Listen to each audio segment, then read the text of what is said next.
India is planning to spend 9 lakh crores on power infrastructure. But the big question is कि क्या ये सिर्फ एक डेवलपमेंट है या एक massive investment opportunity? Hi everyone, welcome back two options India. आज हम बात करेंगे एक ऐसे सेक्टर की जो नेक्स्ट 5 to 10 इयर्स के लिए इंडिया की ग्रोथ स्टोरी का बैकबोन बनने वाला है, power transmission and distribution sector. अब द क्वेश्चन इज कि 9 लाख करोड़ रुपीस का प्लान क्या है? सिंपल लैंग्वेज में समझते हैं। इलेक्ट्रिसिटी बनाने से ज्यादा इंपॉर्टेंट होता है उसको घर घर तक पहुंचाना। पावर सेक्टर के 3 मेन पार्ट्स होते हैं। नंबर 1 जनरेशन, इलेक्ट्रिसिटी जनरेट करना, बिजली बनाना। नंबर 2 ट्रांसमिशन, उसको दूर तक लेकर जाना। एंड नंबर 3 डिस्ट्रीब्यूशन, उसको घर घर तक देना, घर घर तक पहुंचाना।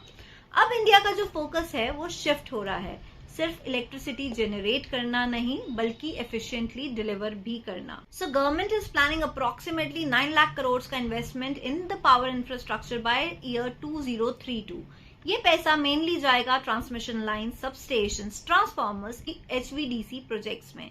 मतलब एक पूरा नया इलेक्ट्रिसिटी हाईवे सिस्टम बनेगा इंडिया में। अब द क्वेश्चन इज कि इतना बड़ा इन्वेस्टमेंट क्यों? Why is it happening? Number 1 reason is renewable energy boom.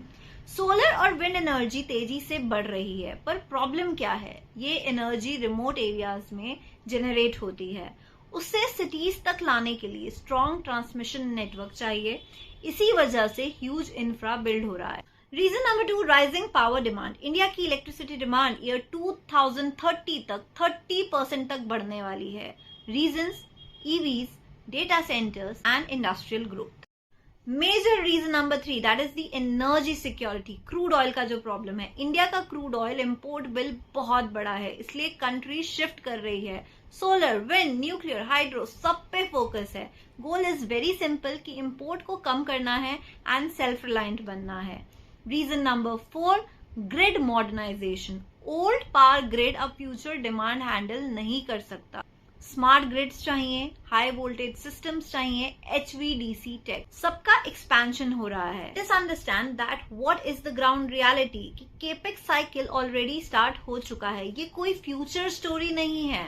Capex cycle has already started in year FY23 और इसका इम्पैक्ट ऑर्डर बुक्स बढ़ रहे हैं, रेवेन्यू ग्रोथ आ रही है, मार्जिन्स इंप्रूव हो रहे हैं, कंपनीज ऑलरेडी पैसा कमा रही हैं इस थीम से।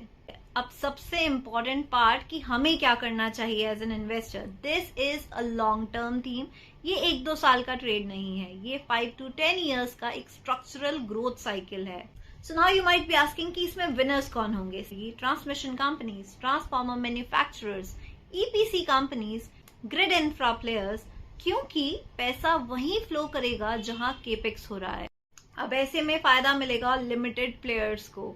स्पेशलाइज सेगमेंट्स जैसे HVDC में प्लेयर्स आर वेरी लिमिटेड, इसलिए उनको प्राइसिंग पावर मिल सकती है। And the reason number 4 is export opportunity. See global demand भी बढ़ रही है, स्पेशली US एंड यूरोप से। मतलब इंडियन कंपनी सिर्फ इंडिया नहीं दुनिया को सप्लाई करेंगे। अब now the major concern is of valuation. अब सच क्या है कि बहुत से स्टॉक्स ऐसे हैं जो ऑलरेडी एक्सपेंसिव हो चुके हैं, but earnings growth expected strong है फाइनेंशियल ईयर 25 से 28 तक। इसलिए मार्केट की एक्सपेक्टेशंस ये हैं कि अर्निंग्स जो है वो कैचअप धीरे धीरे कर ली जाएंगी। Now the most important part कि हमें किस तरह से इन्वेस्ट करना है। स्मार्ट इन्वेस्टिंग स्ट्रैटेजी क्या है? ब्लाइंडली बाय नहीं करना है, स्मार्ट अप्रोच को फॉलो करना है। स्ट्रैटेजी नंबर 1 इज कि करेक्शंस का वेट करो, फोमो में बाइंग मत करो। Strategy number 2 strong order book plus execution capability वाली कंपनीज ही चूज करो। स्ट्रैटेजी नंबर 3 डाइवर्सिफाई करो, सिर्फ एक स्टॉक में नहीं इन्वेस्ट करना है हमें सारा पैसा। And the strategy number 4 infra plus stable income combo भी बना सकते हैं, जैसे इन्वेस्ट स्टेडी कैश फ्लो वाले एसेट। एंड मोस्ट इंपॉर्टेंटली जो ऐसे रिस्क हमें जिनको बिल्कुल भी इग्नोर नहीं करना है, execution delays, government policy changes, discom financial issues, over valuation. So India जो है वो एक मैसिव एनर्जी ट्रांसफॉर्मेशन फेज में है अभी, एंड पावर ट्रांसमिशन उसका बैकबोन है।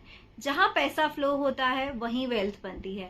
9 लाख करोड़ का capex, multi year growth cycle, structural demand, ये सिर्फ एक डेवलपमेंट स्टोरी नहीं है, दिस इज एन अपॉर्चुनिटी जो शायद हर डिकेड में सिर्फ एक बार आती है। अगर आपको ऐसे डीप डाइव एनालिसिस वीडियोस पसंद आते हैं तो लाइक करिए, शेयर करिए एंड हमारे चैनल को सब्सक्राइब जरूर करें।